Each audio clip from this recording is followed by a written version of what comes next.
Question कर तो रहे हो तुम ईमानदारी से, सही बात है।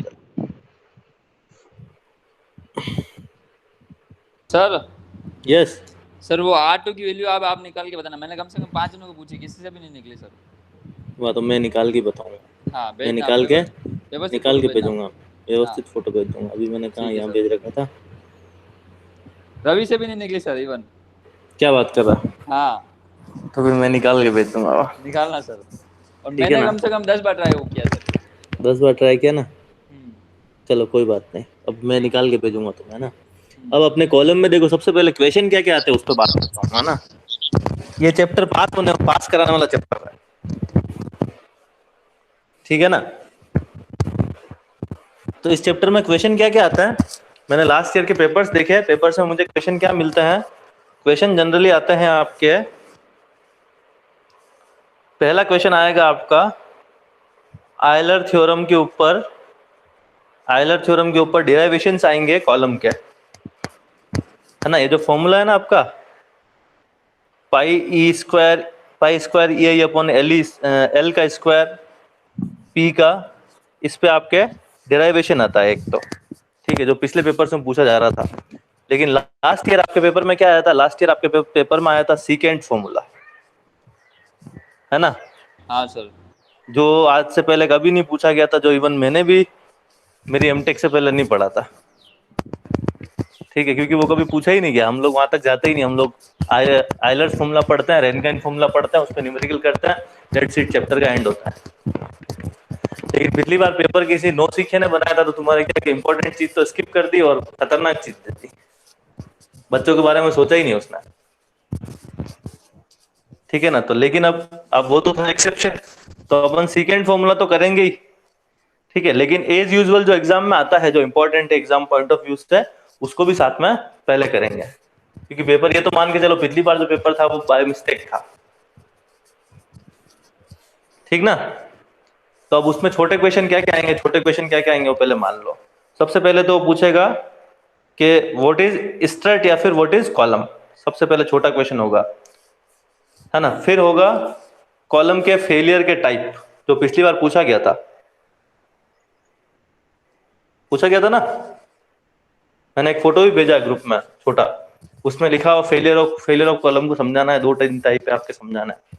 फिर आपका अजम्पशंस पूछता है, सबसे इंपॉर्टेंट क्वेश्चन है आपके आयलर्स थ्योरम जो है, आयलर्स थ्योरम के अजम्पशंस पूछता है ना? और कभी कभी लिमिटेशंस भी पूछता है। तो ये दो मोस्ट इंपॉर्टेंट क्वेश्चन रहेंगे हमारे छोटे क्वेश्चन जो अपने आते हैं 8-10 नंबर के जो आते हैं उसमें,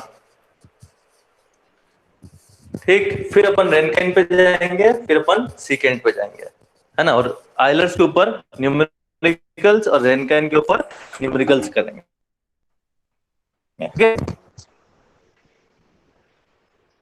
आवाज आ रही है मेरी? Yes sir. है ना? अब सबसे पहले देखो डेफिनेशन, वो ऐसा पूछ लेगा what is strut, what is column तो सब जानता है, व्हाट इज स्ट्रट, तो स्ट्रट क्या है? Strut is also column, compression member है, ठीक है। अब कॉलम स्ट्रट ये सब है क्या है? Which are primarily subjected to compressive loads, है ना? Primarily subjected to axial compressive load, ये इसकी लॉन्गिट्यूडिनल एक्सिस है। इसके लॉन्गिट्यूडिनल एक्सिस पे जो लगते हैं forces, it is purely axial force. तो जो स्ट्रट है it is a purely compressive member. लेकिन कॉलम जरूरी नहीं कि प्योरली कंप्रेसिव हो, क्योंकि कॉलम क्या होता है, ऐसा आपका ये कॉलम में और यहाँ लोड लगेगा ना, तो एक्सियल नहीं होता है वो, उसमें मोमेंट भी जनरेट होता है और प्लस उसमें एक्सियल लोडिंग, एक्सियल स्ट्रेसेस भी जनरेट होती है। तो कॉलम प्योरली कंप्रेशन मेंबर नहीं है, उसमें थोड़ा फ्लेक्सर भी जनरेट होता है।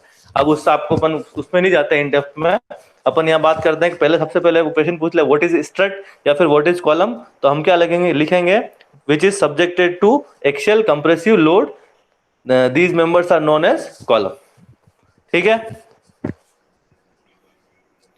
सर फिर इतना दोनों में ध्यान डिफरेंस रखेगा। क्या हुआ? दोनों में डिफरेंस। देखो डिफरेंस ये है कि स्ट्रट किस में हम बोलते हैं, जब हम ट्रस यूज करते हैं, ट्रसेस जो होती है ना, ट्रसेस, हाँ। इस ट्रस में जो कंप्रेसिव मेंबर होता है उनको तो हम बोलते हैं स्ट्रट, अच्छा। है ना? जो कंप्रेसिव मेंबर होते हैं उनको तो हम बोलते हैं स्ट्रट, और जो टेंशन मेंबर होते हैं उनको बोलते हैं टाई। टाई एंड स्ट्रट दो चीजें आती है, जो प्योरली एक्शियल में टेंशन में है उनको टाई बोलते हैं, और प्योरली एक्शियल में कंप्रेशन में उनको बोलते हैं स्ट्रट। लेकिन कॉलम में एक ब्रॉड टर्म है पूरी, है ना, जिसको अगर हम बिल्डिंग में लेके आते तो बिल्डिंग का अपना कॉर्नर वाला कॉलम है, अगर ये आपका बिल्डिंग है, ये कॉर्नर वाला कॉलम है, तो इस पे क्या है कि लोड आपका इस पूरे स्लैब का लोड इस पे जा रहा है, तो इस पे जो लोड का जो सीजी होगा, है ना, लोड का जो सीजी होगा वो इसके सेंट्रोइडल एक्सिस से पास नहीं करता है ना। अब सेंट्रोइडल एक्सिस से पास नहीं कर रहा है तो प्योरली एक्शियल हो ही नहीं सकता है। सर ये सेंटर से पास तो करना चाहिए ना सर लोड तो। अरे कैसे करेगा, देख मैं बताता हूँ, ये आपकी बिल्डिंग का प्लान है सब कुछ, ठीक है, ये बिल्डिंग का प्लान है, कॉलम यहाँ, एक यहाँ है, एक यहाँ है, एक यहाँ है, एक यहाँ है, और एक सेंटर पे है, ठीक है। ये मेरा मल्टी स्टोरी का प्लान है ना। ये बीम्स बना देता हूँ मैं अब इस पे,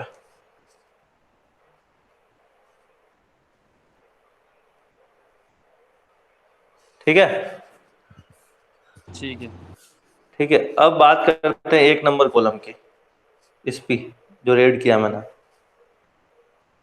है ना। तो इस पे क्या है कि सब तरफ से जो लोडिंग आ रही है वो पूरी इक्वली डिस्ट्रीब्यूट हो रही है, तो इसके सीजी से पास कर जाएगी, हाँ फर्स्ट वाले पे नहीं होगी कि वो इक्वल नहीं है। ठीक है। लेकिन ये जो कॉर्नर वाला है, ये वाला, इस पे क्या है, देखो लोड सारा किधर इधर है, हाँ दो उधर साइड तो है ही नहीं है, तो इसकी लोडिंग का ये कहाँ, इस एज पे चली जाएगी, है ना। अब एज पे गई मतलब सेंट्रोइडल एक्सिस से जा ही नहीं रही नहीं जाती, सही है ना, तो वो उस कॉलम को बेंड भी करती है ठीक है।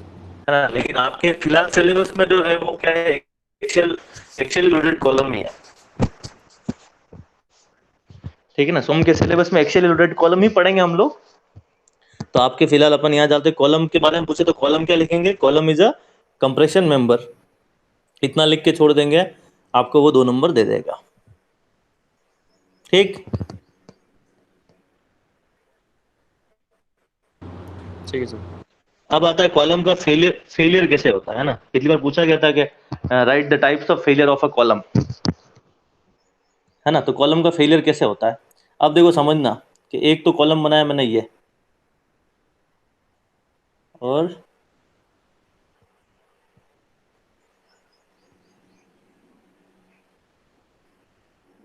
दूसरा बनाया ये, ठीक है ना। अब इस पे लगाया लोड और इस पे लगाया लोड, दोनों की लेंथ बराबर है ना, पर जो क्रॉस सेक्शन एरिया है वो आपका अलग अलग है, एक का कम है एक का ज़्यादा है।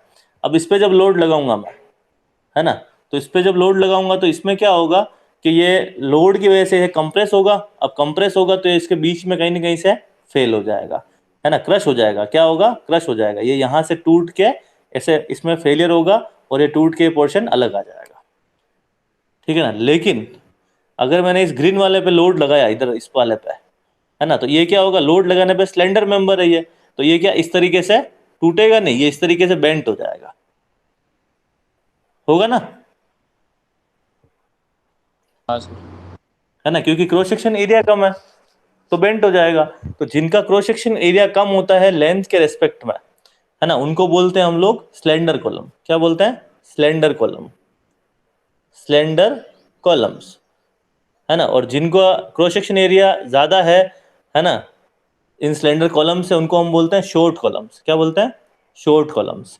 तो एक तो ये वाला हो गया शॉर्ट कॉलम, ये वाला हो गया लॉन्ग कॉलम, ठीक है ना। तो अब ये शॉर्ट कॉलम लॉन्ग कॉलम, तो पहला वाला जो मैंने बताया था आपका कि जिसका क्रॉस सेक्शन एरिया खूब है ना, तो ये फेल किस में होगा मेनली, ये मेनली फेल होगा जब कंप्रेसिव स्ट्रेस आई, तो ये स्ट्रेस इतनी आ गई कि इसका मटेरियल, इसके अंदर का जो मटेरियल है उसको बियर ही नहीं कर पा रहा है, तो ये क्या क्रश हो जाएगा, है ना। क्या होगा, क्रश हो जाएगा, टूट जाएगा बीच में से कहीं पे।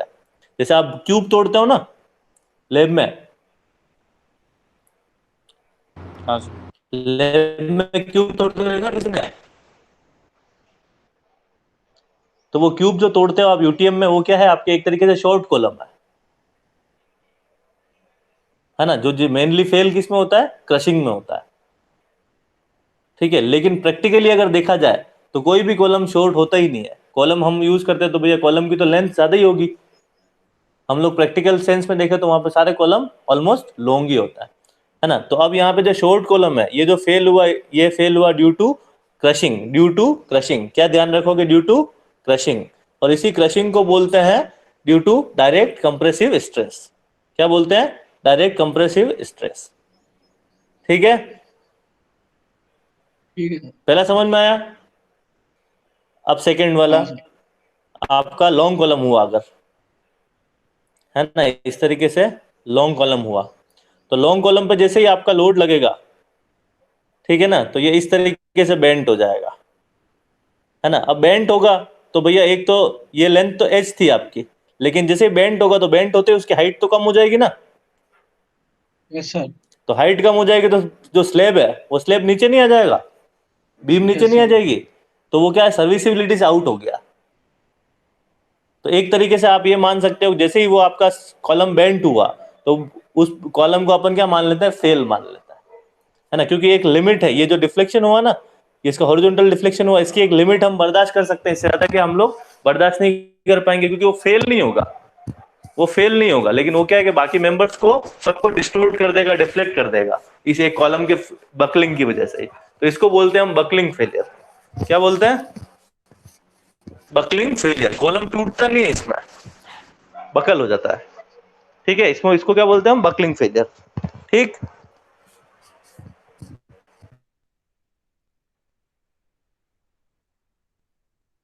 तो जो शॉर्ट में भी नहीं है और लॉन्ग में भी नहीं है, मतलब इसमें इतना लंबा भी नहीं है कि बकलिंग हो जाए और इतना छोटा भी नहीं है कि सिर्फ क्रशिंग हो, तो मीडियम कैटेगरी का बना दिया, तो उसको हम बोलते हैं,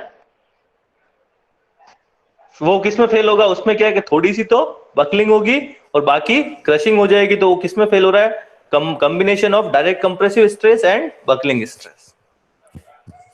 ठीक है सर। ठीक है, तो ये दो, अब मैं आपने टाइप भी समझ लिया, एक तो शॉर्ट कॉलम एक लॉन्ग कॉलम, है ना, और फेल शॉर्ट किस में फेल होगा, under direct compressive stress, long किस में फेल होगा, अंडर बकलिंग स्ट्रेस, है ना। और दोनों के बीच में जो है इंटरमीडिएट कॉलम, कौन सा, इंटरमीडिएट कॉलम बोलते हैं एग्जैक्टली, और वो इंटरमीडिएट जो फेल होगा वो किस में होगा, due to combined direct compressive and buckling stress. ठीक, तो जो मैंने अभी आपको समझाया वही यहाँ पे लिखा हुआ है, देखो कि short column of uniform cross section area A subjected to an axial compressive load P as shown in figure. तो इसमें जो कंप्रेसिव स्ट्रेस, जो कंप्रेसिव लोड आएगा, ये P लोड लगा, है ना, तो इसमें कंप्रेसिव स्ट्रेस जनरेट होगी, तो स्ट्रेस आपका क्या होता है, force by area, so it is P by A, है ना। अब क्या होगा, ये जो जनरली किससे फेल होगा, क्रशिंग से फेल होगा, है ना, फेलियर बाय क्रशिंग, है ना। और क्रशिंग पे जो फेलियर, जो जहां जिस पॉइंट जिस वैल्यू पे क्रश हो रहा है, जिस वैल्यू ऑफ लोड पे क्रश हो रहा है, उसको हम बोलते हैं क्रशिंग लोड, है ना। और क्रशिंग लोड के टाइम पे जो उसमें स्ट्रेसेस आएगी, सिग्मा सी से लिखूंगा मैं उसको, और वो किसके इक्वल होगी, crushing load divide by area of column. ठीक है, देखो इसमें कुल मिला के समझ में आ जाती है, चीजें घुमा फिरा के लिखनी है आपको। ठीक है, यस सर। अब आता है देखो लॉन्ग कॉलम, है ना। लॉन्ग कॉलम में मैंने क्या बताया आपको, किसमें फेल होगा, मेनली बकलिंग में, है ना। तो ये सीधा देखो यहाँ पे लिखा हुआ है ऐसा कुछ, यहाँ पे क्या, long column of uniform cross section area A and of length L subjected to an axial compressive load as shown in below figure, as the column is long, है ना, if the length of the column in comparison to its lateral dimension is very large, such columns do not fail by crushing alone but also fail by bending, known as buckling। तो आप सीधा लिख लोगे ना कि if a column has cross section area very less as compared to its length, it is known as long column and it will fail due to buckling, है ना। और फिर बकलिंग Okay, के sir. बाद इसका डायग्राम बना दोगे ऐसा कि ये आपका कॉलम था इनिशियली और ये ऐसे बकल हो गया, तो ये लेंथ तो एल थी इसकी और पी लोड लगा हुआ था, बकल हुआ, तो बकल होने के बाद कितना इसेंट्रिसिटी इसने गेन किया, ये इसेंट्रिसिटी मतलब इसकी वर्टिकल जो एक्सिस थी उससे कितना बाहर गया, है ना, मैक्सिमम बेंडिंग। तो ये क्या क्या है चीजें देख लो, यहाँ पे एल आपकी लेंथ ऑफ कॉलम है, पी आपका अगेन उसको क्या बोलोगे, कंप्रेसिव लोड या लोड फॉर फेलियर, ये आपका कॉलम का क्रॉस सेक्शन एरिया रहेगा हमेशा, है ना। और सिग्मा आपका इनिशियली जो आपका कंप्रेसिव स्ट्रेस आई थी उसकी वजह से। अब इसमें एक नई टर्म आई है देखो, बेंडिंग स्ट्रेस। क्या है ये, बेंडिंग स्ट्रेस। तो मैं आपको बेंडिंग स्ट्रेस पढ़ाऊंगा तब बिल्कुल डिटेल में पढ़ा दूंगा, लेकिन फिलहाल एक चीज ध्यान रखना कि यहाँ पे एक चीज बता रहा हूँ मैं आपको कि आपका जो बेंडिंग स्ट्रेस है, एक फॉर्मूला बताता हूँ, ये आपका m upon I is equals to f upon y। ध्यान रखोगे, ये आपका किसका बेंडिंग का फॉर्मूला, ये भी आपका बहुत इंपॉर्टेंट है, इक्वल टू ई बाय, पूरा याद रहता तो बहुत अच्छा है। Yes sir. है ना, और ये याद होना ही चाहिए हमको। तो इसमें क्या है कि इसको ई बाई आर को तो गोली मारता हूँ मैं, फिलहाल काम नहीं मुझे। तो ये जो एफ है ना, ये आपकी क्या है, बेंडिंग स्ट्रेस सिग्मा बी। तो sigma b will be equal to M, और एम के साथ वाई चला जाएगा और डिवाइड बाय आई। तो ये आपकी क्या होती है, बेंडिंग स्ट्रेस। जैसे आपने नॉर्मल स्ट्रेस पढ़ी, वो क्या थी, फोर्स अपॉन एरिया। अब बेंडिंग स्ट्रेस जो होगी वो क्या होगी, एम इंटू वाई बाय आई। ठीक है, क्लियर है। अब यहाँ पे जो आई है, ये जो आई है ना, तो आई के नीचे मैं इस वाई को अगर नीचे लिख देता हूँ, यहां से उड़ा के मैं इसके नीचे लिख देता हूँ, है ना। तो ये आई बाय वाई जो होता है, आई बाय वाई, इसको मैं बोलता हूँ सेक्शन मॉड्यूलस। क्या बोलता हूँ, section modulus Z. Again section modulus Z. तो आपका फॉर्मूला क्या बन जाता है, सिग्मा का फॉर्मूला बन जाता है sigma b bending is equal to M by Z. ठीक, अब ये m क्या है, आपका मोमेंट। ठीक है, अब हम जानते हैं moment is force into distance. तो यहाँ पे क्या है, देखो ये कॉलम जब बकल हो रहा है ना, तो ये p लोड लगा हुआ है और e डिस्टेंस पे आ गया है। तो अब क्या है कि देखो, जब भी किसी लोड जो है आपके किसी इसेंट्रिसिटी से पास होता है, तो ये load into distance is moment.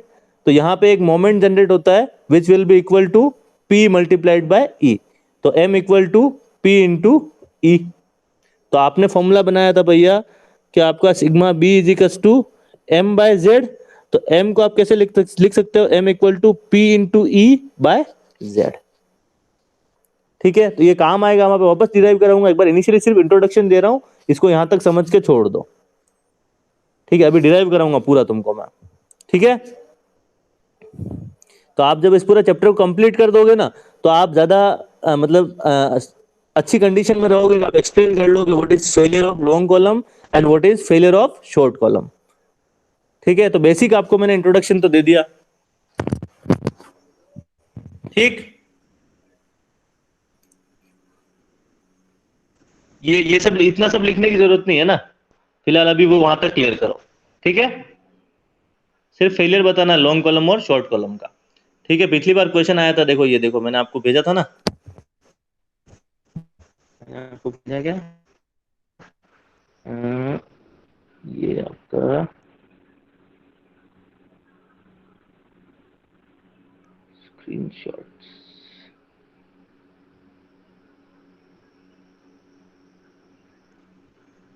ये देखो लास्ट ईयर का पेपर है ना ये। तो लास्ट ईयर के पेपर में क्वेश्चन था, right the modes of failure of column by crushing and buckling. मिला। और एक क्वेश्चन और आया था, right assumptions of Euler's theory. है ना, तो ये दोनों कॉमन क्वेश्चन है, ये हर साल रिपीट होने के चांसेस रखते हैं, क्योंकि 2 नंबर में क्या पूछेगा और हाँ? तो 2 मार्क्स के ना क्या, हाँ 2 मार्क्स के, तो 2 मार्क्स के भी तो करने चाहिए ना अपने को। ये मोड्स में तो खाली 3 चीजें है कि ना, ये कंप्रेसिव बकलिंग और ये दोनों। क्या कह रहे वापस बोलो। जो ये है ना 7th question, right the modes of failure of crushing and buckling sir. हाँ, तो ये दोनों ही लिखनी थी, अभी जो अपन ने पढ़ी ना क्रशिंग और बकलिंग दोनों, वो दोनों के बारे में लिखना है कि in case of long columns the area of cross section is very less than the length, so column will fail due to buckling, और डायग्राम बना देना है। सर जो आपने शॉर्ट, हाँ वैसे ही लिखना है, सिंपल है। सिंपल बिल्कुल। और जो इवन जो लिखी हुई है ना, मैं जो पढ़ा रहा हूँ, उसमें भी कोई ज्यादा टफ लैंग्वेज नहीं है। आप एक बार उसको कॉपी में पूरा लिखोगे ना, तो आपको क्या इजीली समझ में आएगा। ठीक है ना, एग्जामिनर को जितना शुरू के 2 नंबर क्वेश्चन में जितना अच्छा इंप्रेशन डाल देंगे, वो उतना अच्छे मार्क्स देगा। ठीक है ना, तो यहाँ पे ये मैंने चीजें क्लियर की। ये जेड वर्ड लिखने की जरूरत नहीं शुरू में, सिर्फ वो फेलियर का टाइप ही लिखना है बस। 2 नंबर में ज्यादा नहीं लिख पाएंगे, इतने ही लिखेंगे। अब अपन आते हैं अजम्पशंस क्या है आइलर्स थ्योरी के, उसने 2 नंबर में पूछा था। तो ये इंपॉर्टेंट क्वेश्चन है, ये इस बार भी आएगा आपके। ठीक है ना, हर बार आएगा, इस बार भी आएगा। बताऊं इस बारे में आगे अभी। Yes sir. Yes sir. देखो ये क्या बोलता है अजम्पशन, देखो मैं आपको बता देता हूँ बोल के पहले। कि सबसे पहले तो जो प्रैक्टिकली सारे कॉलम्स होते हैं वो सारे लॉन्ग होते हैं, है ना। तो इसने जो थ्योरम दी थी आइलर्स ने वो सिर्फ लॉन्ग कॉलम्स के लिए ही वैलिड थी। अब कोई थ्योरम लॉन्ग कॉलम के लिए वैलिड है तो वो कॉलम किस में फेल होगा? सिर्फ बकलिंग में फेल होगा। किस में फेल होगा? सिर्फ Buckling। बकलिंग में। दूसरा एक अजम्पशन, हमेशा कोई भी सोम में कोई भी सब्जेक्ट का अजम्पशन आए ना, कोई भी चैप्टर का, तो लिखना है हुक्स लॉ इज वैलिड, है ना, हुक्स लॉ इज वैलिड। तीसरा आपका material is homogeneous isotropic and homogeneous and isotropic, ये दोनों चीजें, material is homogeneous and isotropic, ये 2-3 कॉमन अजम्पशन है, ये तो आपको लिखना ही लिखना है ना। अब क्या है कि जब इसने एनालिसिस शुरू किया ना, देखो याद करते जाना, सबसे पहला क्या है? Material is homogeneous and isotropic, ठीक है, ये लिखा हुआ देखो, material is homogeneous and isotropic and obeys Hooke's law, हाँ सर। ठीक है ना, ये सब में लिखना है, ठीक है। उसके बाद क्या लिखेंगे भैया कि the column is long column, the column is long column, ये रहा, the length of column is very large as compare to its lateral dimension. तो ये नहीं लिखोगे आप, ऐसे लिख दोगे the column is long column, तो भी वैलिड है वो, ठीक है। अब जब लॉन्ग कॉलम होगा the column will fail by buckling, ठीक है, ये अजम्पशन याद हुआ? हाँ सर।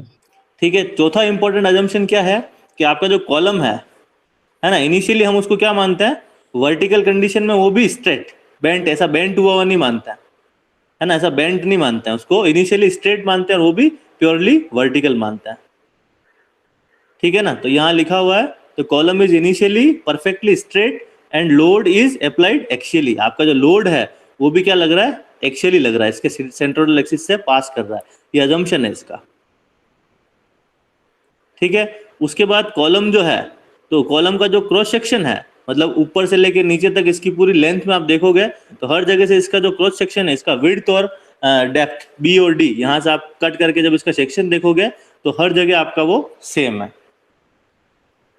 ठीक है ना। आपका जो कॉलम होता है बिल्डिंग में, उसकी जो लंबाई चौड़ाई होती है वो सेम होती है ना, तो ये भी आपको ध्यान रखना है ना। तो कितने अजम्पशन हमको याद होगा, देखो, पहला तो थर्ड वाला, column is homogeneous and column is made of material which is homogeneous and isotropic and obeys Hooke's law. दूसरा Yes, sir। आपका कॉलम इज लॉन्ग। तीसरा column will fail by buckling alone. चौथा आपका Yes, sir। Column is initially straight. फिर column has uniform cross section area along the length. और फिर एक याद रखना है, self weight of column is negligible. सिर्फ एक्सटर्नल लोड जो लगेगा ना, उसी को हम लोड मान के चलेंगे, सेल्फ वेट को अपन इग्नोर कर देंगे। जैसे अपन बीम का करते हैं ना, डिफ्लेक्शन वगैरह निकालते हैं, वहां पे भी सेल्फ वेट को कैलकुलेट नहीं करता है। तो यहाँ पर भी आपका कॉलम का खुद का सेल्फ वेट कुछ नहीं है, तो बाहर से पी लोड लगेगा, उसी की बात हम करेंगे, ओके सर। ठीक है। ये सब हुई। अब एक अजम्पशन और बच जाता है हमारे पास, that is direct stress is very small as compare to bending stress. ये क्या है भैया कि मैंने आपको बताया ना कि ये आपका अगर शॉर्ट कॉलम होता है ना, शॉर्ट कॉलम होता, तो इसमें जो स्ट्रेसेस आती वो सारी, ये ऐसी स्ट्रेसेस आती, वो क्या है? सारी नॉर्मल, है ना। इस प्लेन के क्या है? नॉर्मल 90 डिग्री पे। तो इस इन सबको क्या बोलते हैं हम? एक्सियल स्ट्रेसेस या फिर नॉर्मल स्ट्रेसेस, ठीक है। लेकिन जैसे लेंथ ज्यादा हुई तो ये क्या होगा? बकल होना शुरू होगा, है ना। और बकल होना शुरू होगा तो इसमें बेंडिंग स्ट्रेसेस भी आना चालू हो जाएगी, है ना। तो ये क्या मान के चलेगा कि मेनली अगर लॉन्ग कॉलम है तो उसमें बकलिंग स्ट्रेस ही ज्यादा है, एक्सियल स्ट्रेसेस जो है वो नहीं है ना। तो ये इसने बोल दिया है कि the direct stress is very small as compare to bending stress, so direct stresses are ignored, so direct stresses are ignored, ठीक है ना। तो जैसे ये अजम्पशन है, इसको जैसे अपन याद कर सकते हैं वैसे अपनी लैंग्वेज में अपने को लिख लेना है, इजी है। ये क्वेश्चन या तो 2 नंबर 4 नंबर का पूछा जाएगा, मतलब पूछा जाएगा 110%, ठीक है। Yes sir. चलो आगे, Yes, sir। चलो। अब आती है भैया कि कॉलम की एंड कंडीशंस, है ना। कि कॉलम भैया आप देखते हो अपने पास कंडीशन क्या क्या, एक तो होता है हिंज सपोर्ट, एक क्या होता है? हिंज, ऐसा होता है हिंज, अपन बीम में बनाते हैं ना हिंज। एक होता है अपने पास फिक्स, है ना। तो 2 कंडीशन है अपने पास, एक तो हिंज सपोर्ट, एक फिक्स सपोर्ट। तो कॉलम में देखो क्या क्या हो सकता है। एक तो कॉलम बनेगा ऐसा, नीचे से फिक्स। है ना, नीचे से भी फिक्स और ऊपर से भी फिक्स। एक बन सकता है नीचे से फिक्स कर दूं और ऊपर हिंज लगा दूं। ठीक है, तीसरा क्या पॉसिबल है, नीचे से फिक्स कर दूं और ऊपर से फ्री छोड़ दूं। है ना, और चौथा क्या पॉसिबल है, दोनों तरफ हिंज लगा दूं। ये चार कंडीशन पॉसिबल है ना, है कि नहीं? यस यस अब सर। देखो ये, अब देखो ये बेंड कैसे हो गए वो भी देख लो। है ना, ये बेंड कैसे होंगे वो भी देख लो। क्या होगा कि जहां से हिंज होता है ना, हिंज का मतलब आपका जो कोहनी है ना, कोहनी वो हिंज है। हिंज के वहां से क्या आप कैसा भी मूवमेंट हो सकता है ना, घूम सकता है, रोटेट हो सकता है, बेंड हो सकता है। तो इस पे जब लोड आएगा ना पी, ये सबसे लास्ट वाला हिंज जो है, इस पे जब पी लोड आएगा ना, लॉन्ग कॉलम है, तो ये क्या है, इसके स्टार्टिंग लेंथ से लेके यहाँ तक पूरा, है ना, स्टार्टिंग से एंड तक ये पूरी लेंथ क्या होगी, बेंट होगी। मतलब बेंडिंग में इसकी पूरी लेंथ इसकी पार्टिसिपेट करेगी, पूरी लेंथ जो है वो क्या होगी, बेंट होगी। होगी ना। अब क्या जो कॉलम की जितनी सर लेंथ, ये वाला केवल हिंज में होगा क्या? हाँ अभी फिलहाल हिंज में होगा। हिंज जो होता है ना, हिंज है, हिंज सपोर्ट, वहां Yes, पे sir. क्या है कि मोमेंट फ्री होता यस सर। है ना, तो वो आपका मोमेंट फ्री है, तो दोनों तरफ हिंज है, तो ये आपका क्या ऐसा इस तरीके से बेंडिंग हो जाएगी। देखो आगे मैं और बताता रह रहा हूँ, पहले चारों सुन लो फिर क्वेश्चन पूछना। है ना, तो कॉलम की लेंथ, ये जो एल लेंथ है, कॉलम की जो लेंथ है एल, ये पूरी लेंथ इस बेंडिंग में क्या कर रही है, पार्टिसिपेट कर रही है ना। तो जो लेंथ इस बेंडिंग में पार्टिसिपेट करे या बकलिंग में जो भी लेंथ पार्टिसिपेट करे, अगेन बोल रहा हूँ, बकलिंग में, कॉलम के बकलिंग मैकेनिज्म में जितनी लेंथ पार्टिसिपेट करती है वो क्या है, आपकी इफेक्टिव लेंथ। क्या है, इफेक्टिव लेंथ। एक तो है कॉलम की लेंथ, ओरिजिनल लेंथ तो एल हो गई, और पूरी लेंथ पार्टिसिपेट कर रही है तो इसकी इफेक्टिव लेंथ भी कितनी हो गई, एल। ठीक है, अब मैं यहां पे आता हूं, है ना, कि जैसे ही आप फिक्स सपोर्ट होता है ना, फिक्स सपोर्ट, तो फिक्स सपोर्ट के वहां पे क्या है कि आप उसको, जब आप हाथ में पेन पकड़ लो ना, तो वो किधर ही रोटेट नहीं कर सकता है ना। तो ये कॉलम की इनिशियली आपकी इतनी लेंथ, यहां तक की लेंथ को तो ये फिक्स सपोर्ट पकड़ के रखेगा, और उसके ऊपर की लेंथ से क्या ये बेंट होना शुरू होगा और यहां तक चला जाएगा, ऐसा है ना। ठीक है सर।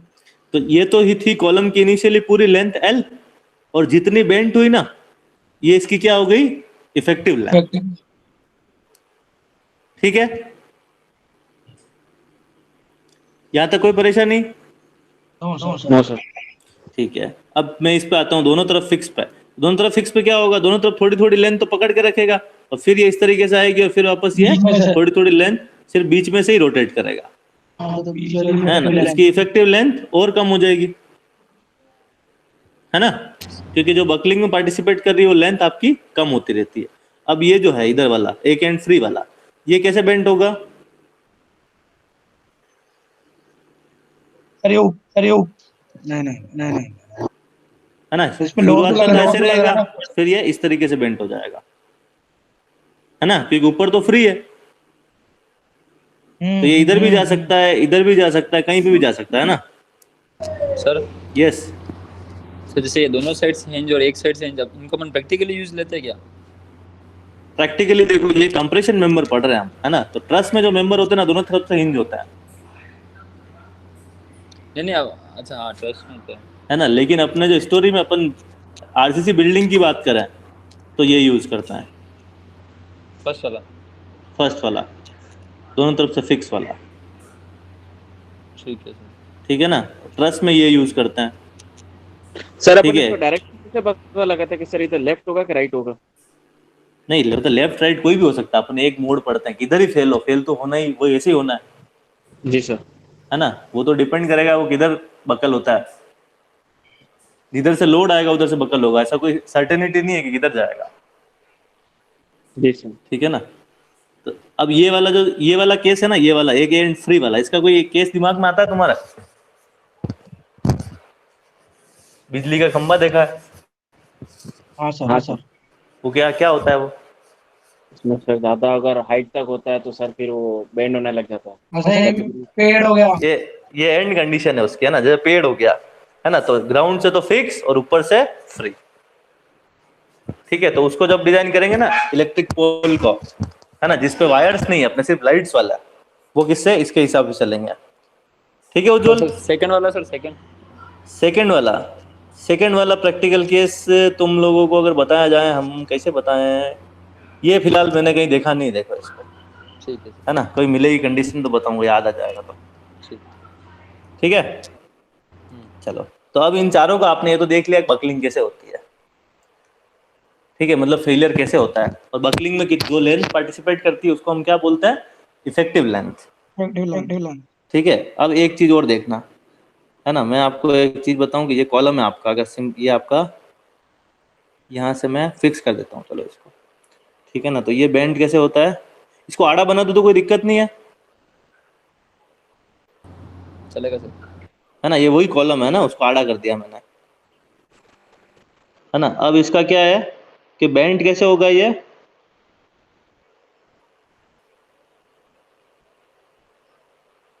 ऐसे होगा, है ना। और इसका अगर आप बीएमडी ड्रॉ करते हो, है ना, क्या करते हो, बीएमडी ड्रॉ करते हो, तो इसका बीएमडी भी कैसा बनता है, ये इसी के ऊपर ड्रॉ कर रहा हूँ ना मैं, positive bending moment, sorry negative bending moment, फिर पॉजिटिव बेंडिंग मोमेंट, फिर अगेन नेगेटिव बेंडिंग मोमेंट, इधर चला जाएगा, ऐसा बनता है। ये पॉजिटिव मोमेंट होता है और ये नेगेटिव मोमेंट होता है।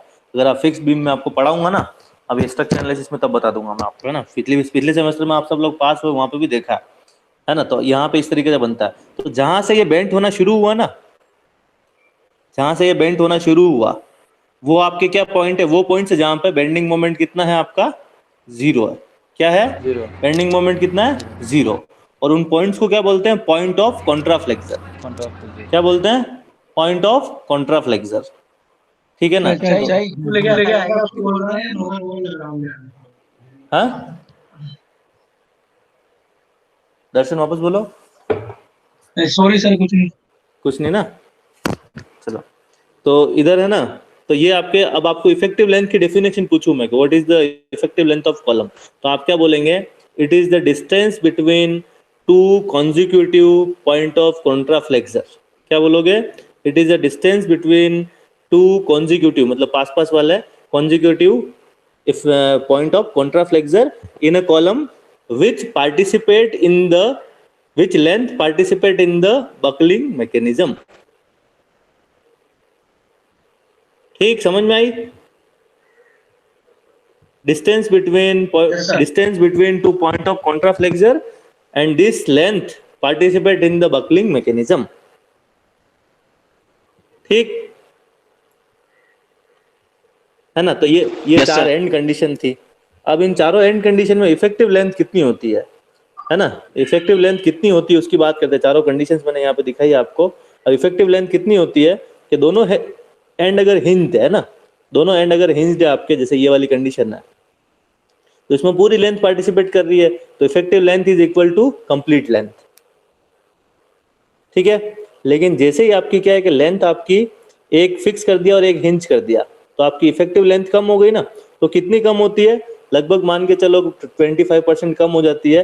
तो यहाँ पे ये देखो 0.7L लिख रखा है, 7.7L याद रखते हो तो भी ठीक है, अदरवाइज इट इज L/√2।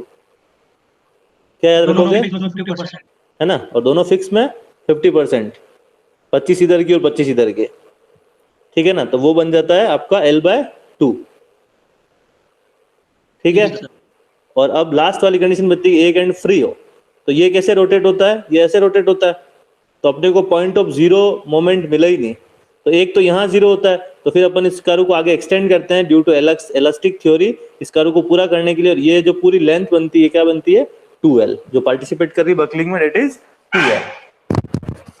ठीक है ना, इमेजिनरी हम इसको एक्सटेंड करते हैं, तो हम इसमें फिलहाल इसमें इतना डेप्थ में नहीं जाएंगे, क्योंकि इसके पीछे बहुत अच्छा लॉजिक है, थोड़ा डेप्थ वाला, तो वहां नहीं ले जाऊंगा मैं तुमको। फिलहाल इतना ध्यान रखोगे कि आपका जो फिक्स कॉलम होगा और एक तरफ से फ्री होगा, तो इसकी जो बेंडिंग होगी वो ऐसे होगी, है ना। तो ये एक्सटेंड किया इमेजिनरी, ये आपका L और L नीचे का मिला के 2L हो गया। ठीक है, तो आपके छोटा 2 नंबर क्वेश्चन ये भी बन सकता है कि right the effective length of a column which is fixed at one and and free at other and, या फिर which column is pinned at both end। जो फिक्स, जो हिंज एंड होता है उसको पिन एंड भी बोलता है ना, हिंज वाले कोई पिन भी बोलता है। तो एंड कंडीशन समझ में आई। अब आगे चलते हैं। देखो कि आपकी ये कंडीशन ये चारों के बारे में लिखा हुआ मैंने खाली कि both and fix, one and fix वगैरह जो भी है, जो मैंने आपको समझाई है वो सारी कंप्लीट हो गई। अब मैं इन पे आगे ले जाता हूँ आपको कि कैसे क्या प्रोसीजर चलेगा।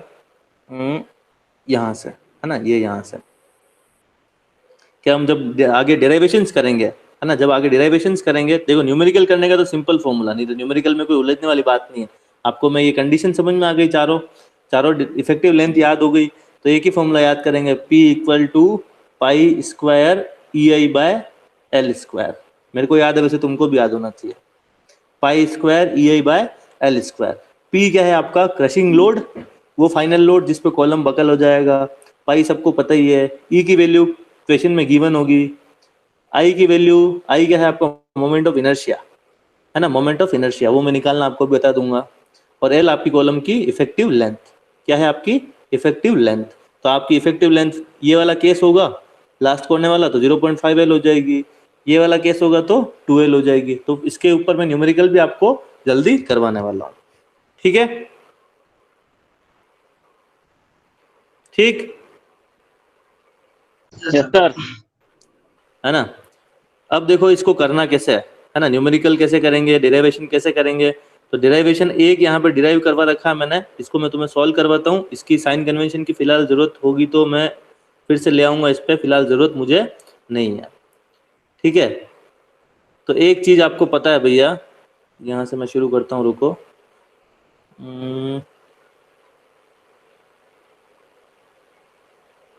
यहीं से शुरू करता है ना। आपको क्या है, यहाँ से ये लिखो, इंपॉर्टेंट लिखना है इसको, ये वेरी वेरी इंपॉर्टेंट है ना, ये वेरी वेरी इंपॉर्टेंट है।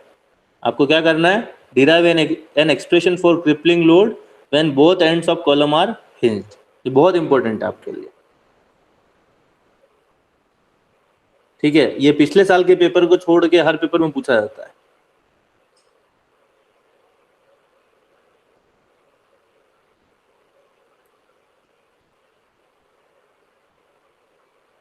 लिखा?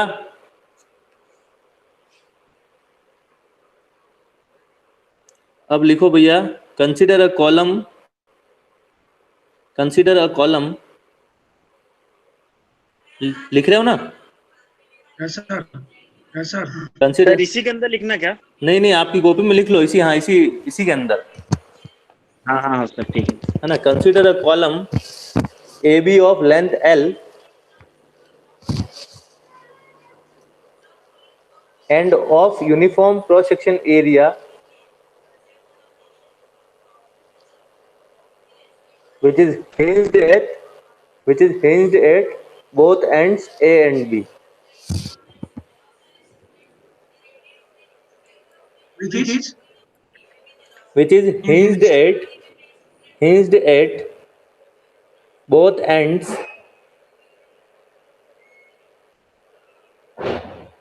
A and B. यहाँ से देख के लिख लो यहाँ पे, and let P be the crippling load at which column just start buckling. P be the load at which column just start buckling.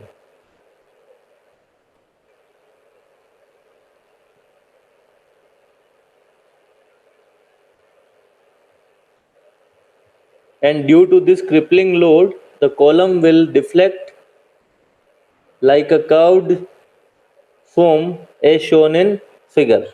और फिर ये फिगर बना दो।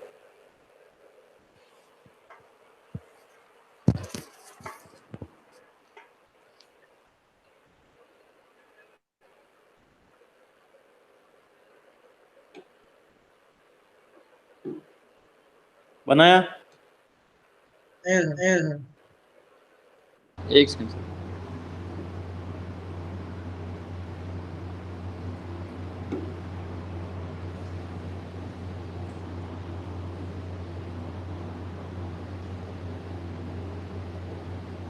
हाँ सर। अब देखो क्या है, इसके अकॉर्डिंग अपने को आगे सॉल्व करना है। तो एक इक्वेशन हमने पहले भी बहुत बार काम लिए, m equal to EI d2y upon dx square. है ना। नहीं काम में लिए तो ये इक्वेशन याद कर लो, है ना, क्योंकि ये कर्वेचर और मोमेंट का रिलेशन है, ठीक है ना। ये कर्वेचर और मोमेंट का रिलेशन, इसकी डेप्थ में जाने की जरूरत नहीं है आपको, है ना, इसको ऐसे ही ध्यान रखो आप। डिफ्लेक्शन वाला चैप्टर पढ़ाऊंगा तब थोड़ा इसके डेप्थ में ले जाऊंगा मैं आपको, ठीक है। तो आपको हम जानते हैं, लिखा यहाँ तक? अब यहाँ सर। लिखो, अब लिखो यहाँ पे, consider a section at a distance r from end A. Consider a section at a distance r. Consider a section at a distance r मत लिखना, x लिखना है ना। Consider a section at a distance x from A. Consider a section at a distance x from A.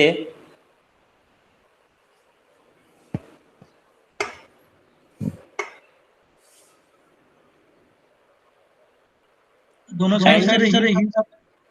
हाँ, दोनों side से hinge है। ठीक है, ठीक है।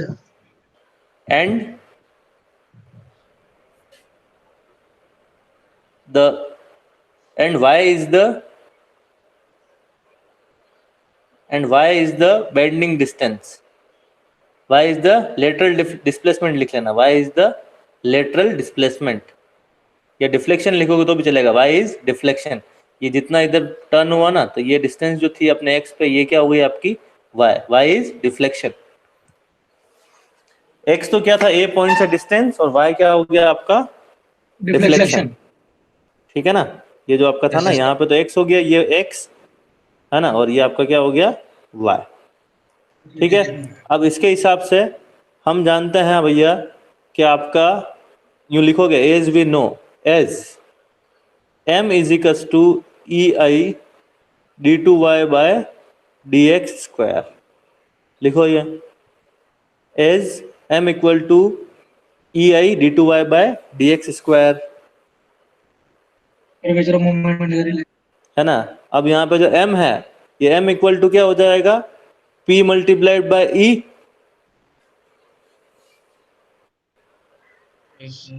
है ना, p मल्टीप्लाइड बाय e। अब यहाँ पे pe नेगेटिव क्यों है? p नेगेटिव इसलिए है क्योंकि जब भी आपका इस तरीके से कॉन्केविटी आती है कॉलम में, जब भी कॉन्केविटी आए बकलिंग की वजह से, तो इसको हम मान के चलते हैं नेगेटिव, और जब ये इस तरीके से कॉन्वेक्सिटी आए तो इट इज पॉजिटिव। ये साइन कन्वेंशन है। क्या है? Sign convention. जैसे अपन सेगिंग को प्लस मान के चलते हैं ना, जब हम सेगिंग होगिंग पढ़ते हैं तो उसमें बीम में प्लस माइनस लेके चलते हैं, वैसे ही कॉलम में है, अगर ऐसे कॉन्केविटी आती है, इस तरीके से डिफ्लेक्ट होता है, it is negative and it is positive. तो इसलिए मेरा यहाँ पे मैंने क्या लिखा है, ये नेगेटिव, ठीक है। साइन कन्वेंशन में घुसने की जरूरत नहीं, बिल्कुल अपने को सिंपली क्या करना है, एम की जगह पुट करना है माइनस पी इंटू वाई, ठीक है। फिर आपको क्या करना है, इसको पी वाई को इस तरफ लाके पी वाई को इस तरफ ले आना है और ऐसे अरेंज कर देना है,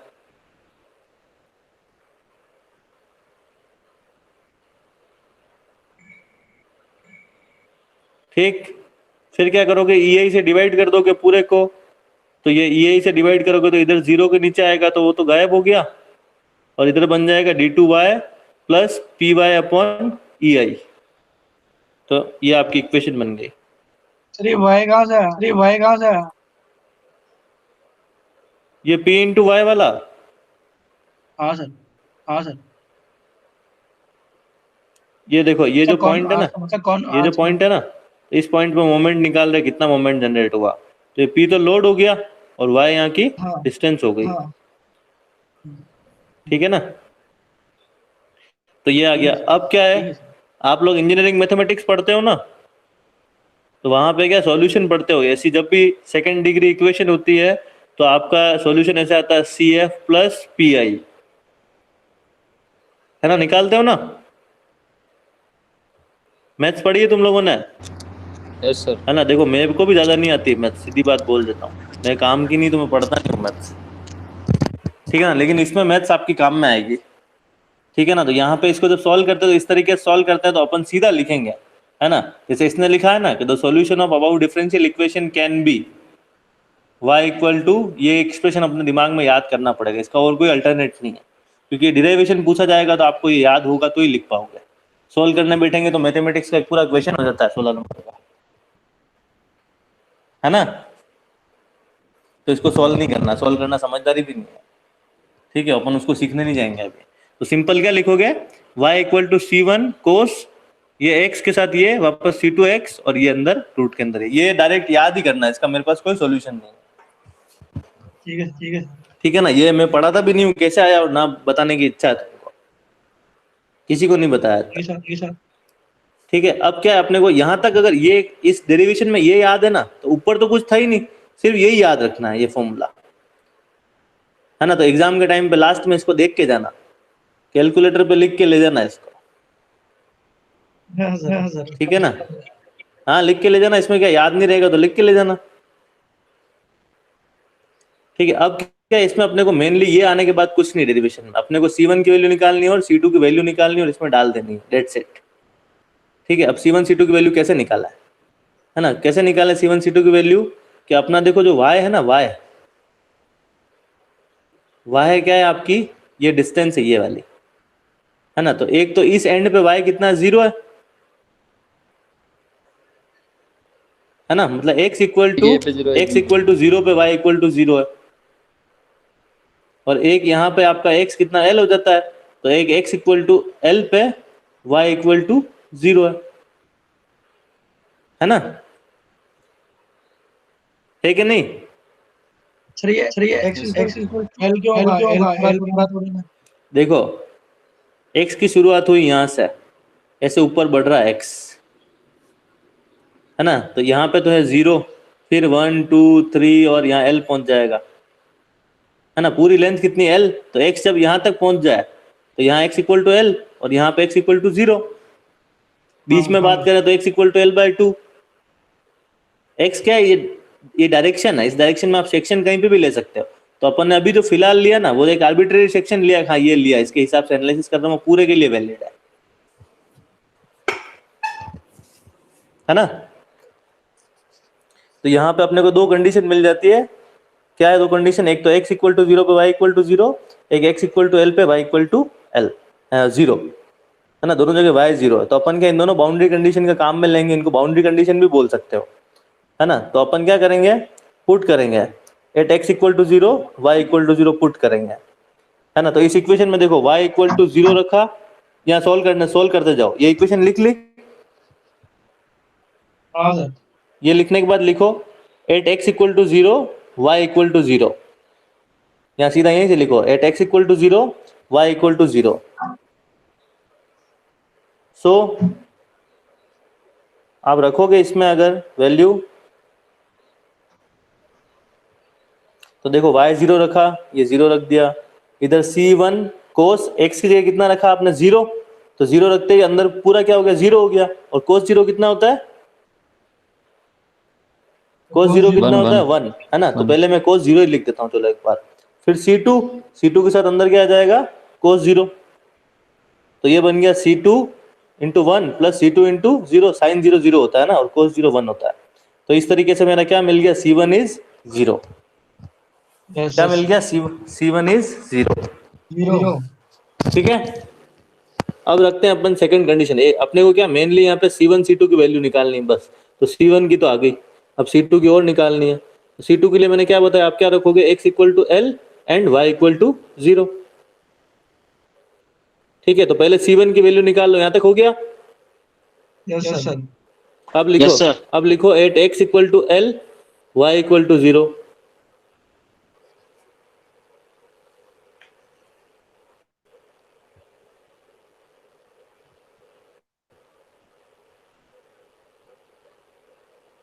सो फिर इक्वेशन लिख देंगे अपन, y की जगह 0 और C1 कोस x की जगह l आ जाएगा, और इधर भी x की जगह l आ जाएगा।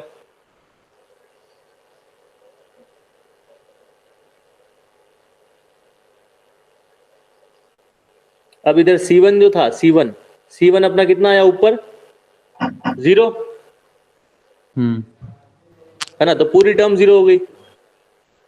Yes sir. अब सिर्फ यही बच गया, C2 इक्वल टू ये पूरा बच गया, तो इक्वल टू 0 है।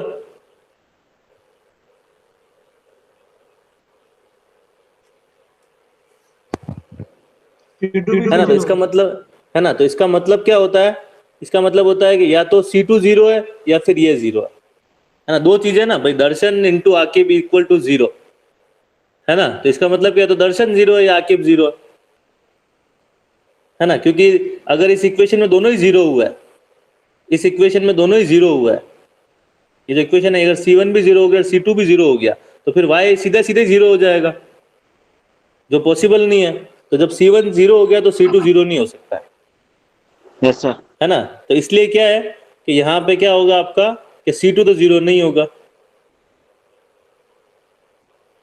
ठीक है, अब जब C2 0 नहीं होगा तो फिर साइन वाली जो टर्म है ये 0 होनी चाहिए, है ना। यहाँ लिखेंगे अपन, यहां तक आ गए तुम, यहां तक आ गए। अब यहां लिखो, here C2 can not be equal to 0। होगा सर। C2 0 क्यों नहीं होगा निखिल? सर आकी बोल रहा हूँ। आकिब देखो, C2 इसलिए 0 नहीं होगा क्योंकि देखो ये जो बेंट हो रहा है ना, तो जैसे ही आपने x की कोई वैल्यू लगाई, x की कोई भी वैल्यू लगाई, है ना, तो x की वैल्यू जैसे ही लगाते तो यहाँ पे देखो y की कुछ ना कुछ वैल्यू आ रही है। Yes sir. है ना, हर जगह y की कुछ ना कुछ वैल्यू है। अब आपका जो एक्सप्रेशन है y का x की टर्म में, ठीक है ना, तो अब यहाँ पे अपने y का एक्सप्रेशन क्या था, C1 इंटू कुछ टर्म थी प्लस C2 इंटू कुछ टर्म थी। अब C1 तो Yes. अपना पहले ही 0 हो गया, अब C2 भी 0 कर देंगे तो इक्वेशन क्या बनेगी, y equal to 0। Yes sir. है ना, अब y इक्वल टू 0 यूनिवर्सल तो है ही नहीं है, वो तो बीच में जाते हैं, तो y का वैल्यू कुछ ना कुछ है ना, वैलिड इक्वेशन नहीं है। तो इसलिए क्या अपना यहाँ लिखेंगे अपन, जब ये सॉल्व करेंगे तो यहाँ अपन लिखेंगे ऐसा कि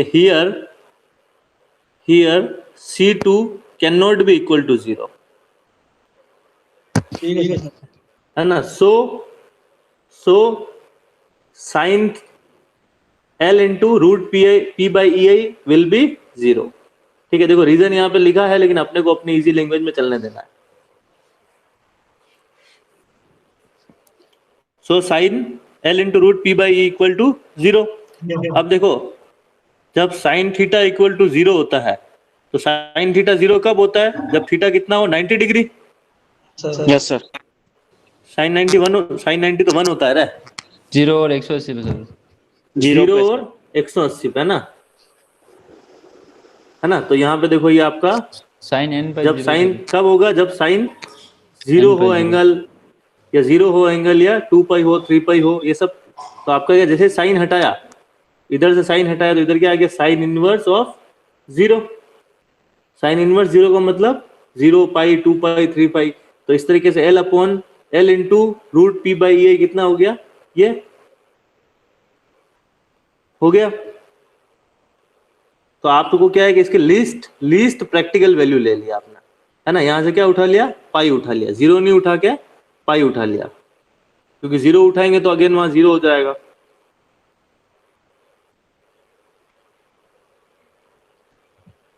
ठीक है, देखो 0 क्यों नहीं उठाया, क्योंकि अगर P upon E equal to 0 उठाया, है ना, इक्वल टू 0 उठाया, तो आप इस इक्वेशन को जब सॉल्व करोगे, ये जो इक्वेशन है इसको सॉल्व करोगे ना, तो P आपका कितना हो जाएगा, सीधा 0 हो जाएगा। तो अपने को एक रिलेशन चाहिए P और X और पाई और EI में, वो मिल नहीं पाएगा, है ना। तो अपन ने पाई वैल्यू उठा ली यहाँ से। सो मैंने क्या किया, taking the least practical value, this is equal to pi. So root हटाओगे आप, P अपॉन EI का रूट रह गया और equal to pi by L रह गया।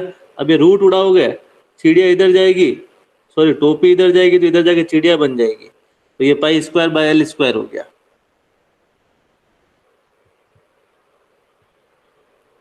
है ना। और फिर ये EI को उठा के इसके साथ में लगा दिया। So this formula is pi square EI by L square. अब देखो ये जो रिलेशन है ना, ईमानदारी से एक बात बताता हूँ मैं, ये रिलेशन सर काम आएगा अपना भी, है ना। ये जो रिलेशन ये तो काम आएगा ही, लेकिन ये रिलेशन अगर एग्जाम में आ जाए ना, क्या हाँ सर। ये रिलेशन अगर एग्जाम में आ जाए ना तो बेईमानी करनी है अपने को। क्या करनी है? बेईमानी बेईमानी। है ना, क्योंकि मुझे पता है तुम फंसोगे वहां पर,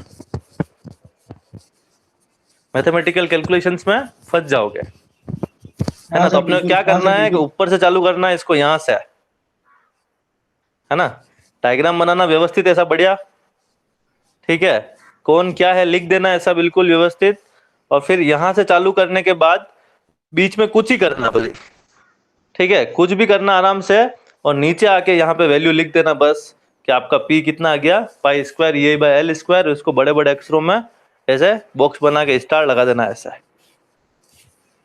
ठीक है तो जो ना, आपने करवाया वही करेंगे। ताकि एग्जामिनर देखे क्या सिर्फ फाइनल एक्सप्रेशन आ गया, मतलब सॉल्व कर लिया बच्चे ने तो,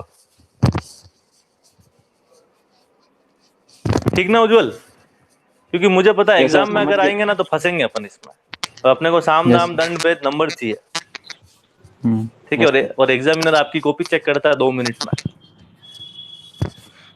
कितने, मात्र 2 मिनट में, तो 2 मिनट में आपका हर एक डेरिवेशन नहीं, है ना, हर एक डेरिवेशन नहीं देखेगा वो सिर्फ फाइनल आंसर्स देखता है, इसीलिए आप लोग फेल हो जाते हो, क्योंकि उसको चाहिए आंसर, आंसर आया ही नहीं न्यूमेरिकल में, स्टेप्स के नाम नंबर नहीं देता है वो सिर्फ आंसर मेरे देखता साथ है। ये हाँ बोलो। नहीं सर, मेरे साथ ये सीन है। हाँ तो यही सीन है, इसीलिए कह रहा हूँ ना, आंसर जब तक नहीं आएगा तब तक नंबर नहीं देगा। कॉपी वॉपी मैं आता हूँ सर मैं। हाँ लेकिन सर आंसर नहीं आता तो काट देता है। हाँ, तो आंसर आंसर ही देखता है एग्जामिनर, क्या चेक करेगा भाई, सबके सोल्व करने का तरीका अलग अलग होता है, तो जो न्यूमेरिकल सब्जेक्ट है ना उसमें सबके सॉल्व करने का तरीका अलग होता है, मैं अलग करूंगा, किताब वाला अलग करेगा, तो भाई कितना मैच करे बैठ के वो, तो खाली आंसर मैच करता है, ठीक है। ठीक है सर। सर सर Yes, फिर sir. यूं तो इसके 3 केस बनेंगे ना सर, हाँ इसके 3 केस बनेंगे, फिर बाकी के? ठीक है, बाकी के केस बनेंगे, बाकी के केस तुम करके देखना, अच्छा। है ना, बाकी के केस इंपॉर्टेंट कम है, ठीक है, लेकिन फिर भी कोशिश करना, मैं तुमको दे दूंगा, है ना, अपन उस पर डिस्कस भी करेंगे, बाकी फिलोसॉफी यही है उसमें, ठीक सेम है टू सर। सेम, है ना, मैं कोशिश करूंगा करवा दूं, मैं पहले चेक करूंगा अगर पहले आए हुए होंगे, क्योंकि ये तो मैंने क्या बहुत बार देखा है, इसलिए मैंने इसको अलग से इंक्लूड किया, मुझे अच्छा नहीं लगता ये टॉपिक बिल्कुल, ठीक है, लेकिन फिर भी इंक्लूड किया क्योंकि एग्जाम के क्राइटेरिया से इंपॉर्टेंट है, तो अपने को वो सब करना जो एग्जाम में आता है, ठीक है ना। तो अब फिलहाल ये केस था तो ये हो गया, अब एग्जाम में अपने को लग जाए कि नहीं यार इसने पूछा था किसका, दोनों एंड फिक्स वाले का, है ना, दोनों एंड फिक्स वाले का, यस है ना, सर। तो क्या करना, देखो मैं ट्रिक बताता हूँ क्या करोगे, आपको पता है कि उसमें एल इफेक्टिव कितना होता है, L/2, हाँ, हाँ सर। इसमें है ना, L/2 तो क्या करोगे यहाँ पे एल स्क्वायर की जगह क्या रख दोगे, एल बाय L/2 टू, तो ये By 2. एक्सप्रेशन क्या हो जाएगा, P equal to two 4 pi L square, two square हो गया ना, तो 4 pi square E I by L L square. का स्क्वायर, तो ये कर दोगे ना तो भी एग्जामिनर मान जाएगा, ठीक है। ठीक है ना, तो ये आपको एल को घुमाना पड़ेगा यहाँ पे, अगर एक एंड फिक्स आ जाए दूसरा हिंज आ जाए, है ना, तो इसमें क्या था L/√2, एल इक्वल टू, है ना, तो यहाँ पे एल की जगह क्या रखोगे, L/√2, √2। तो ये क्या हो जाएगा, टू ऊपर चला जाएगा तो 2 पाई square E I by L का स्क्वायर, ठीक है ना, तो डेरिवेशन में तुमको भेजूंगा तीनों, ज्यादा कुछ दमदार है नहीं, जैसे ये है ना, जैसे क्योंकि मेरे को डेरिवेशन रटना पड़ा तो मुझे अच्छा नहीं लगता है बताना, है ना, तो फिर भी कोशिश करूंगा तुमको भेज दूंगा, तुम वहां से कर लेना इसको, ठीक है ना, न्यूमेरिकल करवाना आई लाइक, Yes, sir. करवाऊंगा मैं तुमको, और एग्जाम में वही आएंगे, डेरिवेशन भी आ सकता है, ठीक है, तो ये तो हुआ हमारा बेसिक आयलर थ्योरम का डेरिवेशन, और मेरे लिए काम की चीज मोस्ट इंपोर्टेंट क्या है, ये वाली, ठीक है। अब आते हैं Yes, भैया sir. न्यूमेरिकल, इसके ऊपर न्यूमेरिकल, ठीक है, न्यूमेरिकल है कि नहीं, रुको इसमें, न्यूमेरिकल न्यूमेरिकल ये रहा न्यूमेरिकल, है ना, पहले न्यूमेरिकल कर लेते हैं हम लोग सबसे पहले इसके ऊपर, है ना, तो देखो न्यूमेरिकल क्या बोलता है, पढ़ो जरा, इंपॉर्टेंट है ना, इस बार भी, इसको इस बार के लिए भी इंपॉर्टेंट है, क्या बोलता है न्यूमेरिकल, देखो जरा, होलो स्टील ट्यूब है ना, होलो स्टील ट्यूब 6 मीटर लॉन्ग, तो लेंथ तो मिल गई अपने को 6 मीटर, अपन एक एक चीज लिखते जाते हैं, 6000 mm, 4 centimetre internal dia and 6 mm thick, मतलब ये आपका, अगर मैं इसका क्रॉस सेक्शन देखूं तो ऐसा है, इंटरनल लाया कितना है आपका 6 यहाँ पे 4 सेंटीमीटर कर दिया गया, तो इधर भी सेंटीमीटर, अच्छा हाँ ठीक है 4 सेंटीमीटर, 4 सेंटीमीटर मतलब 40 mm है ना, अपन सब किस में लेंगे mm में, ठीक है सर। ठीक है। और फिर ये कितना थिक है, थिक है आपका 6 mm, तो इसके साइड में ये कितना है 6 mm की पूरी थिकनेस है ना। तो ये इसका एक्सटर्नल लाया कितना हो जाएगा, इसका एक्सटर्नल लाया इसका हो जाएगा 40 प्लस 6 इधर का, 6 इधर का मतलब 12, तो कितना हो गया 52 है ना। डी इंटरनल तो हो गया आपका 40 और डी एक्सटर्नल हो गया 52 है ना, हुआ ना 52, हाँ सर। ये भी हो गया। चलो डी आ गया अपने पास। अब और क्या बोला इसने, find the crippling load and safe load taking safety factor 3। तो पहले अपन क्रिपलिंग लोड तक ही पढ़ते हैं, सेफ लोड को गोली मारो पहले, मैं इसको बाद में बताऊं, पहले क्रिपलिंग लोड निकाल देता है। तो क्रिपलिंग लोड का फॉर्मूला सीधा देखो, जैसे क्वेश्चन आए ना तो सबसे पहले अपन एक ही चीज लिखेंगे कि as we know by Euler theorem P equal to pi square EI by LE का स्क्वायर, ठीक है। ये लिखना है सबसे पहले, लिख डालो, ये लिखो सबसे पहले, ये लिखो, क्या सर? लिख दिया। अब देखो इस फॉर्मूले में क्या क्या चाहिए अपने को, E चाहिए, I चाहिए, LE चाहिए, है ना। LE किस पे डिपेंड करता है, एंड कंडीशन पे, तो यहाँ लिखा है बोथ एंड हिंज्ड, क्या लिखा है बोथ एंड हिंज्ड, तो लिखोगे as both ends are hinged, both ends are hinged,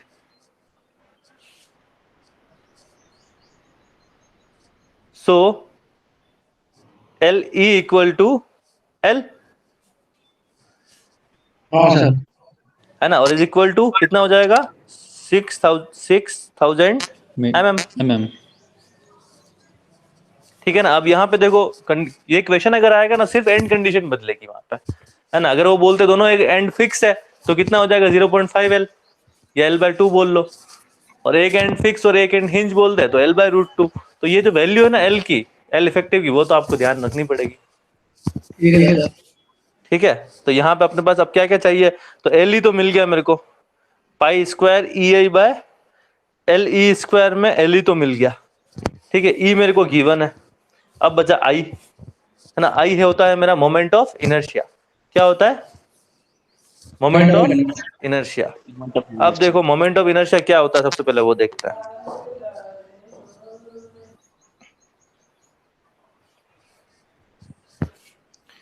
अगर आपका सेक्शन आपका स्क्वायर हो, है ना, क्या हो स्क्वायर हो, तो मोमेंट ऑफ इनर्शिया आपका क्या हो जाएगा BD square by 12, BD cube by 12 sorry, इसमें B आपका ये और D आपका ये, ठीक है। ये तो है आपका रेक्टेंगुलर, क्या हुआ रेक्टेंगुलर। अगर स्क्वायर हो जाए तो B इक्वल टू D होता है, स्क्वायर मतलब B और D दोनों बराबर है, तो यहाँ पे या तो B डाल देना, यहाँ पे D डाल देना, तो ये हो जाएगा D4/12, है ना। तो फॉर्मूला एक ही याद रखो, BD3/12, ये याद रहता है हमेशा, है ना। तो ये तो स्क्वायर का हुआ। अब सर्कुलर का आ जाए, है ना, तो इसका होता है पाई D4/64, क्या होता है पाई D4/64 सर्कुलर का, ठीक है ना। अब यहाँ पे जो क्वेश्चन पूछा ना, ये सबसे कॉम्प्लेक्स क्वेश्चन है, क्योंकि इसमें क्या है आपका सेक्शन क्या है आपका होलो सर्कुलर है। कैसा है होलो सर्कुलर, अंदर यहां से तो भरा हुआ है पर अंदर से खाली है। उस केस में क्या होता है, एक तो होता है D अंदर का और एक D बाहर का। तो उस केस में कुछ नहीं, जब आपको I निकालना हो ना तो आप क्या करो, पाई/64 लिखो, इधर D4 आता था ना, तो एक बार तो लिखो D आउटर का 4 माइनस D इनर का 4, समझे। जैसे आप एरिया निकालते हो ना, एरिया होलो का, तो उसमें क्या था, एरिया होता है आपका पाई D4/64, तो जब भी होलो करते हैं तो अपन क्या करते हैं, पाई D तो लिखते हैं, पाई/4 तो लिखते हैं, और ब्रैकेट में क्या करते हैं D आउटर का स्क्वायर माइनस D इनर का स्क्वायर। ये समझ में आया, ठीक है सर, आगे ठीक है सर, है ना। तो आपको आई निकालना, अब आपको आई निकालने के लिए क्या चाहिए, सिंपल, आपको आई निकालने के क्या चाहिए, यही आपका फॉर्मूला, ये देखो, इंटरनल को एक्सटर्नल को डी से लिख दिया कैपिटल, और इंटरनल को इसने स्मॉल डी से लिख दिया, जो भी आप लिखना चाहो लिख सकते हो। तो यहां से आई मिल गया, है ना, पर अभी तुमने डी और स्मॉल डी और कैपिटल डी निकाला नहीं ना, हाँ सर, नहीं निकला। है ना, तो डायरेक्ट लिख सकते हो कि इंटरनल डायमीटर गिवन है भैया, ऐसे लिखोगे internal diameter D is equal to कितना गिवन है तुम्हें, 40 mm, है ना, and thickness is 6 mm, so external dia is d plus 6 plus 6, so equal to 52 mm।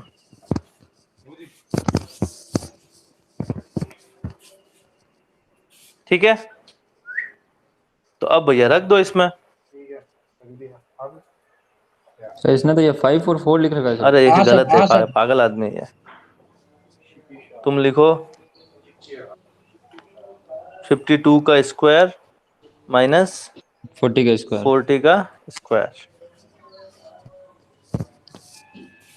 Sir इसकी क्या वैल्यू है, 54.192। देखो ना सबकी क्या आ रही है,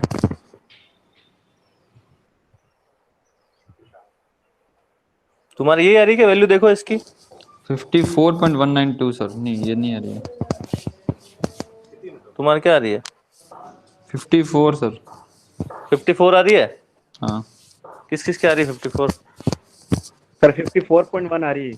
हाँ ठीक है 54 आ रही है, ठीक है चलो, तो 54 mm, 54 यूनिट क्या हो जाएगी इसकी, mm4 है ना। सर इसमें स्क्वायर हाँ बोलो, डी, जैसे डी की पावर 4 ना सर, तो स्क्वायर में आया। तुम स्क्वायर लगा रहे हो क्या, 2 बार स्क्वायर लगा दो,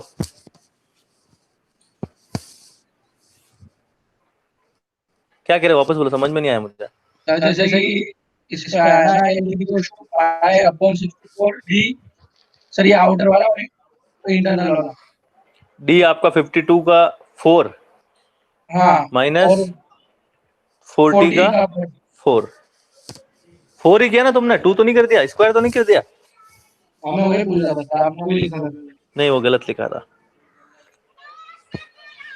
54 है ना आकिब, नहीं सर, यस सर, स्क्वायर है सर। 54.1 ही आया मेरा। तुमने स्क्वायर किया कि 4 किया, सर स्क्वायर करा सर। स्क्वायर मत करो, 4 करो ना यार, फॉर्मूला में 4 है।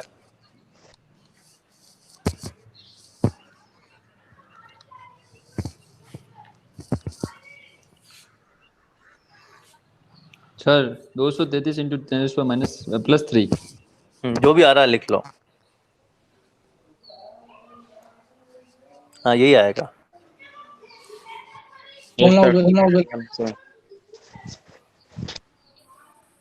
ये आ रहा है क्या सबके,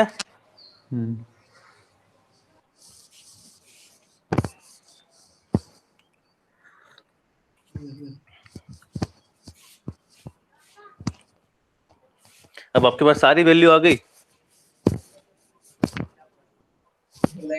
बच्चों को,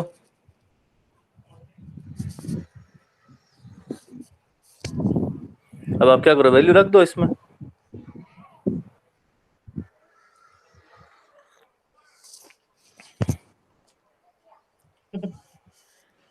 इसमें वैल्यू रखो। सर मुझे एक बार ये बताओ ना सर, 52 और 40 कैसे आया था। देखो ये क्या लिखा है, होलो स्टील ट्यूब है ना, यस सर। है ना, होलो स्टील ट्यूब का मतलब समझते हो, ऐसी Yes, है और सर, फिर ऐसी है और फिर ये अंदर से सॉलिड है ना, इधर से, ठीक ना। Yes sir. अब क्या इसने बोला कि इंटरनल डायमीटर जो है, जो इंटरनल डायमीटर है ये वाला, ये आपका 4 सेंटीमीटर है, मतलब 40 mm। Yes sir. अब अगर इसने बोला फिर आपका जो थिकनेस है, तो थिकनेस कितना है, 6 mm, तो इधर का भी 6 और इधर का भी 6, तो टोटल डायमीटर कितना हो जाएगा? 40 प्लस 6 प्लस 6, तो ये हो गया भैया 52।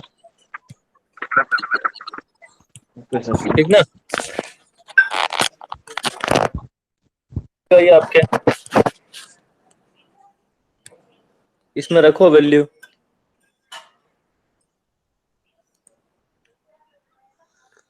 सर 76.732 into 10 plus 6 76 .73 76 पॉइंट सीधा। हाँ आगे बोलो 73 into 10 6 732 76 point सर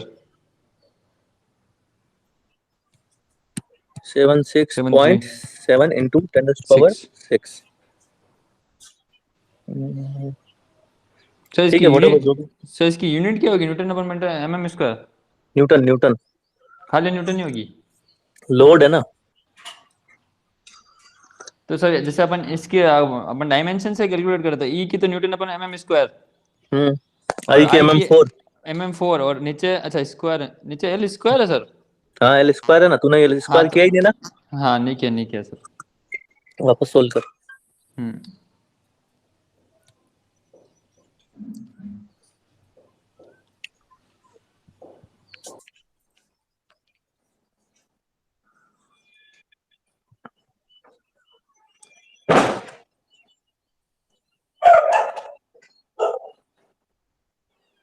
छोटू बैडमिंटन खेलने चले? ओ छोटू। सर हाँ 12,788। 12,788। हाँ यस सर। 12,788 है ना। इसकी गलत है ना, किताब वाले की टेंशन मत लेना है ना। ठीक है, ये आपके आ गई इस क्रिपलिंग लोड की वैल्यू। ठीक है, अब इसने क्या पूछा देखो, एक क्वेश्चन में घुमा के थोड़ा सा, टेकिंग सेफ्टी फैक्टर 3 है ना, तो आपको क्या निकालना? सेफ लोड है ना। अब सेफ लोड और वर्क अपने क्रिपलिंग लोड में क्या डिफरेंस है भैया? कोई कॉलम अगर 100 किलो न्यूटन बियर कर सकता है, तो अपन क्या चाहेंगे कि उससे 1/3 ही करे ताकि फेल ही नहीं हो, है ना। तो सीधा मतलब क्या होता है कि जो क्रिपलिंग लोड, जो आपका सेफ लोड होता है, safe load is equal to क्या होता है आपका? Crippling load divide by factor of safety, है ना। क्योंकि देखो जिस पे वो कॉलम जिस वीडियो फेल हो रहा है उससे ज्यादा ज्यादा तो हो नहीं सकता। अपन फैक्टर ऑफ सेफ्टी मानते हैं ना कंक्रीट और सब में। तो आप क्या कि जो आपका ग्रिपलिंग लोड आया उसमें फैक्टर ऑफ सेफ्टी कितना दिया? 3 दिया है। फैक्टर ऑफ सेफ्टी 3 दिया है, तो ये आप रखोगे वहां पे। 3 से डिवाइड तो आप क्या करो, 3 से डिवाइड कर दो और फिर जो वैल्यू आ रही है वो आपका आंसर है।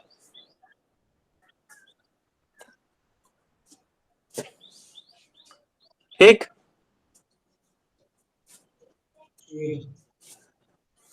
ठीक है ना। अब ये जो क्वेश्चन था ना, इस क्वेश्चन में डिफरेंस बस ये है कि इसने टी कितना दे रखा है? 5 mm, और क्वेश्चन में लिखा था 6 mm, है ना। देखो 5 mm लिखा हुआ है थिकनेस। तो आप इसको एक बार क्वेश्चन को 5 mm से भी करके देख लेना ताकि आंसर मिल जाएगा। ठीक है, ठीक है।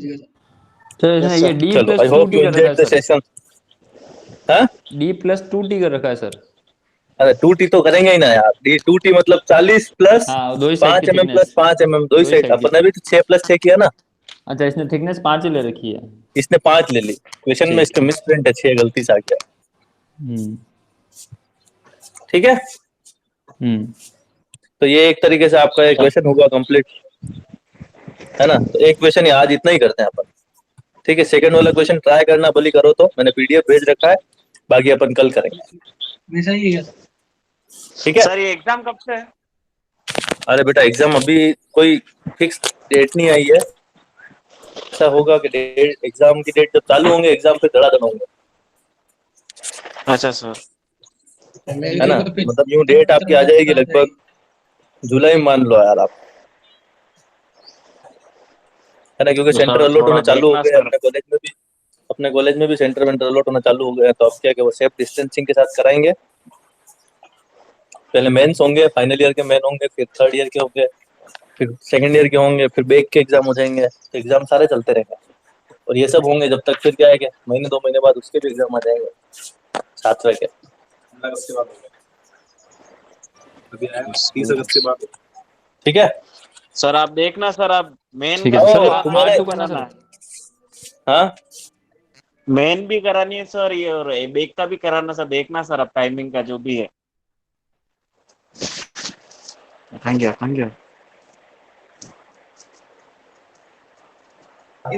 क्या बोल रहे हो? सर मेन का भी देख लेंगे और अरे देख लेंगे, सबका देखेंगे, डोंट वरी। अभी तुम पढ़ते रहो, मन लगा कि ये क्लियर हो जाएगा ना, तुम्हारा सब क्लियर हो जाएगा। हाँ सर, ये पढ़ रहे हैं सर हम यही पढ़ रहे हैं बस। हाँ तो पढ़ो, मन लगा। किताब है कि नहीं तुम्हारे पास? इससे में पास है क्या है? नहीं है सर, नहीं है। नहीं सर अभी किताब नहीं है। किताब मैं भेजता हूँ तुमको। सर ठीक वो है। चीज लेवें क्या? अरे ऑनलाइन ही ले लो यार, बीसी पुनमिया सबसे बढ़िया। अरे सर मोबाइल में आके कौन फोड़ा है सर? सर मैं तो आपका पढ़ लूंगा अभी। तो फिर है ना, किताब ले लो यार, बीसी पुनमिया ले लो, बीसी पुनमिया से आता है क्वेश्चन, है ना, जरूरी है वो। बाकी सर